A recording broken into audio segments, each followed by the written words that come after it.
অনেকেই ভাবে বিটিএস মানেই হয়তো কিছু পাগল ভক্তের পাগলামি, কিন্তু যে বুকে একবার এই ছোঁয়া লেগেছে সে জানে এই 7টি ছেলে শুধু কোনো গায়ক নয়, তারা গভীর বিষণ্ণতায় ভোগা হাজারো তরুণের বেঁচে থাকার শেষ আশা। কিন্তু কখনো কি ভেবে দেখেছেন সেই দিনটার কথা, যেদিন এই গল্পের শেষ পাতাটা লেখা হবে, যেদিন বিশাল স্টেডিয়ামের হাজারো বেগুনি আলো শেষবারের মতো নিভে যাবে? কল্পনা করুন সেই বুক ফাটা রাতের কথা।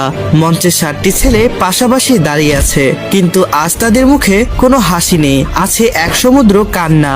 দলনেতা RM মাইক হাতে নিয়ে কাঁপা কাঁপা গলায় হয়তো বলবে, আমরা বিটিএস, আর এটাই আমাদের শেষ বিদায়। পুরো স্টেডিয়াম জুড়ে তখন ভক্তদের আর কোনো স্লোগান বা উল্লাস শোনা যাবে না, শোনা যাবে শুধু হাজারো মানুষের ডুকরে কাঁদার আওয়াজ।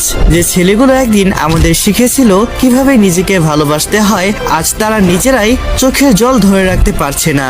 সুগার বোবা কান্না আর জিমিনের ভাঙা গলা সেদিন প্রমাণ করবে এই বিদায় কতটা যন্ত্রণার। তার শেষবারের মতো মাথা নত করবে, হাতের মাইকগুলো চিরতরে নামিয়ে রাখা হবে, মঞ্চের শেষ আলোটুকু নিভে যাবে।